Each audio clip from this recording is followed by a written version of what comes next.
Hello दोस्तों, मैं Deepak Kumar Deepak sir education point के यूट्यूब चैनल से आप सभी का स्वागत करता हूं। तो आज जो हमारी क्लास है हिंदी व्याकरण की क्लास है, इसमें हम देखेंगे क्रिया के कुछ अन्य भेद। जैसे पिछली वीडियो हमने देखा क्रिया क्या होती है, क्रिया के मुख्य रूप से या रचना की दृष्टि से कौन कौन से भेद होते हैं, जैसा कि सकर्मक क्रिया और अकर्मक क्रिया के बारे में हमने काफ़ी डिटेल से पढ़ा था।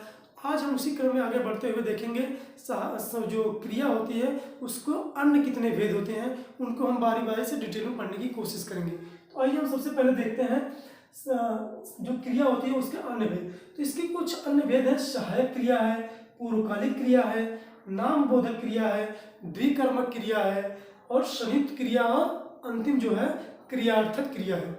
तो हम सबसे पहले सहायक क्रिया के बारे में पढ़ने की कोशिश करेंगे। तो सबसे पहले हम देख पाते हैं सहायक क्रिया क्या है। वह क्रिया जो वाक्य के मुख्य क्रिया के साथ जुड़कर वह क्रिया जो वाक्य के मुख्य क्रिया के साथ जुड़कर वाक्य के अर्थ को स्पष्ट कर दे या वाक्य को पूरा कर दे, उसे हम क्या कहते हैं? सहायक क्रिया कहते हैं। तो हम लिखते हैं कि वह क्रिया जो वाक्य के मुख्य क्रिया के साथ जुड़कर वाक्य के अर्थ को स्पष्ट करे या पूर्ण कर दे, उसे हम क्या कहते हैं? सहायक क्रिया कहते हैं। जैसे हम लिख सकते हैं कि वह, जैसे हम उदाहरण के माध्यम से आसानी समझेंगे।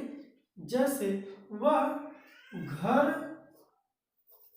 क्या है? वह घर जाता है। कहाँ जाता है? घर जाता है। अब वह घर जाता है, अगर मैं यहाँ पे हटा दूं, है को हटा दूं, मुख्य क्रिया क्या हमारा? जाना। वह घर जाता, कुछ समझ में आ रहा है? क्या वाक्य पूरा हो रहा है? नहीं हो रहा है? क्या इसका अर्थ समझ में आ रहा है आपको? अच्छे से नहीं समझ में आ रहा है तो हम क्या लगाएंगे? वह घर जाता है। जो यहाँ हमने है शब्द लगा दिया ना, यही हमारा सहायक क्रिया है। तो यहाँ पे जो जाना है, जाना हमारा क्या है? मुख्य क्रिया। क्या है? मुख्य क्रिया। लेकिन यहीं पे अगर है देखा, है जोड़ दिया हमने, तो यह क्या हो गया? सहायक क्रिया। सहायक क्रिया। तो हम देख पाते हैं कि मुख्य क्रिया में है जोड़ने से क्या हो गया? इसका जो वाक्य का अर्थ था स्पष्ट हो गया या वाक्य का पूरा हो जाता है। तो ऐसे क्रिया शब्द जो क्या वाक्य के मुख्य क्रिया के साथ जुड़कर वाक्य के अर्थ को स्पष्ट कर दे या वाक्य को पूरा करने में सहायता करते हैं, उसे ही हम क्या कहते हैं? सहायक क्रिया कहते हैं। अगला हम एग्जाम्पल इसका देख सकते हैं। जैसे राहुल बाजार से फल खरीदता है। क्या है? खरीदता है। अगर मैं लिख दूं कि राहुल बाजार से फल खरीदता, तो कुछ समझ नहीं आया इसका वाक्य क्या है, या क्या वो या वाक्य जो पूरा होता है नहीं हो पाएगा। क्यों? क्योंकि वह हम लिखेंगे राहुल बाजार से फल खरीदता, या वाक्य पूरा नहीं होना, इसका अर्थ जो स्पष्ट होता है। तो हम इसमें है अगर जोड़ देते हैं कि राहुल बाजार से फल खरीदता है, या वो इस वाक्य का अर्थ भी स्पष्ट हो जाता है और यह वाक्य भी पूरा हो जाता है। तो यहाँ पे हमारा जो है शब्द है यह भी मुख्य क्रिया है। या मैं लिख दूं मैं खाना खाता हूँ। अब यहाँ पे देखिए, मैं खाना खाता हूँ, खाना खाता हूँ, खाता जो शब्द है यह मुख्य क्रिया है, लेकिन यहीं पर अगर मैंने हूँ जोड़ दिया तो क्या है? यह सहायक क्रिया हो जाता है। तो मैं खाना खाता, अगर मैं इतना ही छोड़ दूँ मैं खाना खाता, तो इसका कोई अर्थ स्पष्ट नहीं होता है। लेकिन यहाँ पर मैंने लिख दिया कि मैं खाना खाता हूँ, जब मैंने हूँ जोड़ दिया तो इसका इस वाक्य क्या है? अर्थ स्पष्ट हो जाता है। तो इस प्रकार हम देखें क्या है सहायक क्रिया के बारे में देखें। तो आप लोग इसका स्क्रीनशॉट भी ले सकते हैं। वह घर जाता है, जैसे जाना है, जाना मुख्य क्रिया हो गया, है इसमें जोड़ दिया सहायक क्रिया हो गया। राहुल बाजार से फल खरीदता है तो मुख्य क्रिया, इसमें है जोड़ दिया तो सहायक क्रिया होगी। मैं खाना खाता हूँ, यहाँ खाना शब्द जो मतलब खाना क्रिया के रूप में अगर देखें तो मुख्य क्रिया है, हूँ जोड़ दिया तो सहायक क्रिया होगी। अगला हम देखते हैं पूर्वकालिक क्रिया। कौन सी? पूर्वकालिक क्रिया।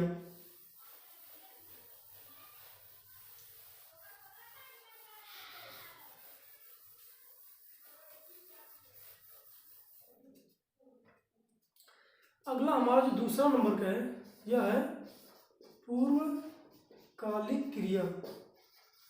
पूर्वकालिक क्रिया, पूर्वकालिक क्रिया। अगला हम देख पाते हैं पूर्वकालिक क्रिया। अभी मार्कर में जो स्याही कम होगी थोड़ा इसको डाल। तो अगला हमारा है पूर्वकालिक क्रिया। अब हम देख पाते हैं कि जब किसी वाक्य में कर्ता क्या करे, किसी एक क्रिया को करने के बाद पुनः दूसरी क्रिया को भी जारी कर दे।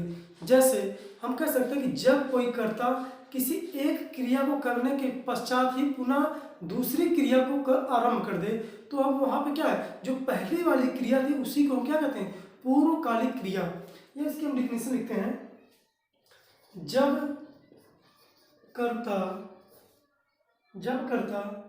किसी क्रिया को करने के बाद या समाप्त करने के बाद पुनः दूसरी क्रिया आरंभ कर दे तो पहली वाली क्रिया पूर्वकालिक कहलाती है, पूर्वकालिक क्रिया कहलाती है।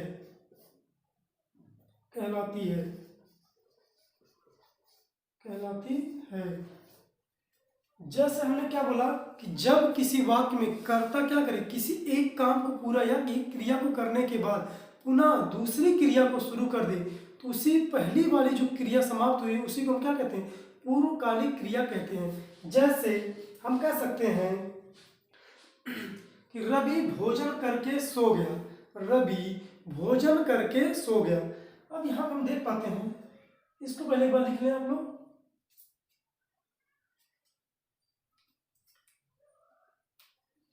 हम यहाँ उदाहरण लिखते हैं। जैसे रवि भोजन करके सो गया। अब यहाँ पे हम देखते हैं रवि भोजन करके सो गया। रवि क्या करके भोजन किया और सो गया, तो यहाँ करके भी आया और सो भी गया। यहाँ दो क्रिया है। रवि भोजन करके सो गया, भोजन किया और सो गया, तो पहली क्रिया समाप्त कर लिया, भोजन करना।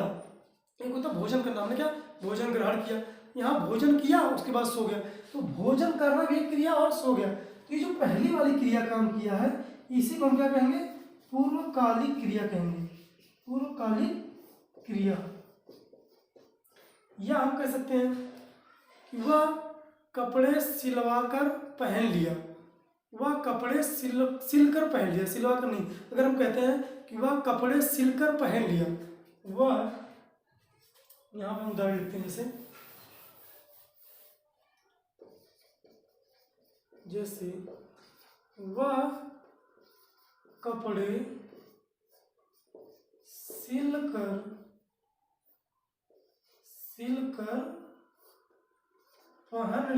पहन लिया। क्या किया, वह कपड़े सिलकर पहन लिया। अब यहाँ पहला काम उसने क्या किया था, सिला था, उसके बाद पहना। तो हम देख पाते हैं इसको जो पहले काम हुआ है उसी को क्या कहेंगे, पूर्वकालिक क्रिया कहेंगे, पूर्वकालिक क्रिया। तो हमने देखा सहायक क्रिया के बारे में और पूर्वकालिक क्रिया के बारे में। अगला हम देखते हैं नामबोधक क्रिया।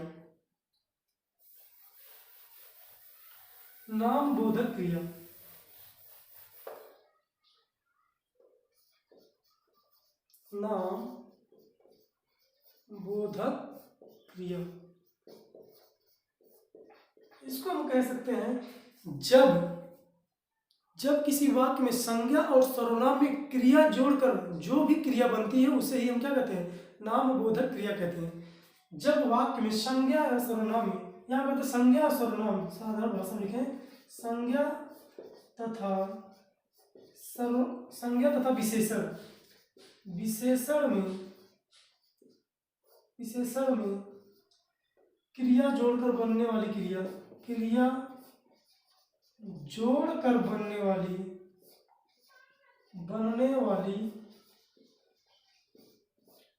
क्रिया नामबोधक क्रिया होती है। नामबोधक क्रिया कहलाती है, होती है या कहलाती है। तो हम कह सकते हैं संज्ञा तथा विशेषण में अगर हम क्रिया को जोड़ देते हैं, जब कोई संज्ञा दिया हो या विशेषण दिया हो, अगर उसमें हम क्रिया जोड़ते हैं तो उसे हम क्या कहते हैं, नामबोधक क्रिया। जैसे लाठी, लाठी हमारा क्या है, संज्ञा है, संज्ञा है। अब इसमें हमने करना जोड़ दिया, लाठी मारना, अगर क्रिया का है, क्रिया को देखें तो मारना जोड़ दिया, लाठी मारना। तो यहाँ पे क्या हो जाए, लाठी मारना, लाठी मारना, यह हमारा क्या हो जाता है, नामबोधक क्रिया। उसी प्रकार से अगर हम देखें रक्त खौलना, रक्त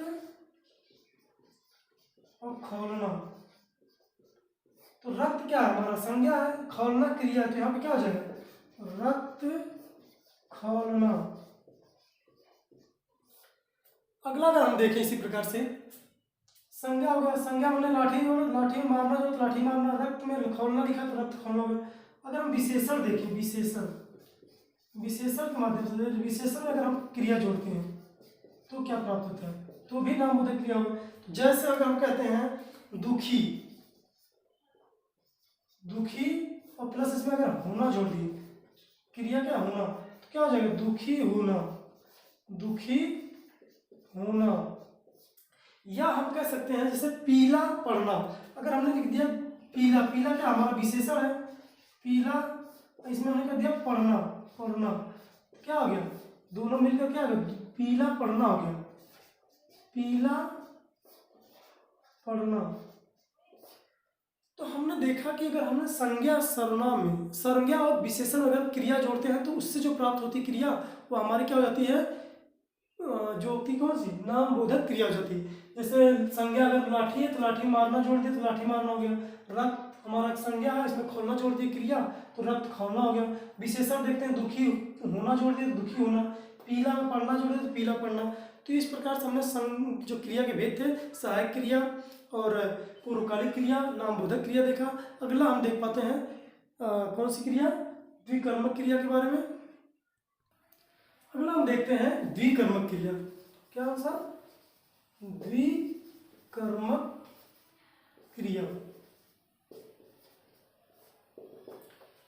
जिस वाक्य में दो दो कर्म दिए हों, क्या है, जिस वाक्य में दो दो कर्म दिए हों उसे हम क्या कहते हैं, द्विकर्मक क्रिया कहते हैं। जैसे यहाँ पर लिखते हैं दो कर्म दिए हों, दो कर्म दिए हों।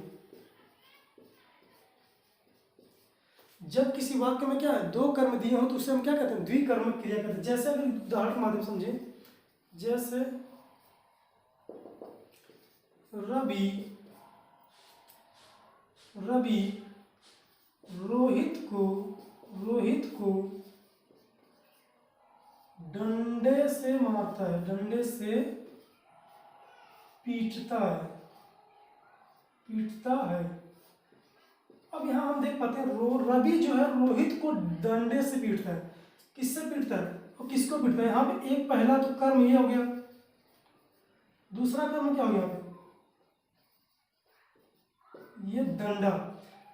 तो रवि रोहित को डंडे से पीटता है।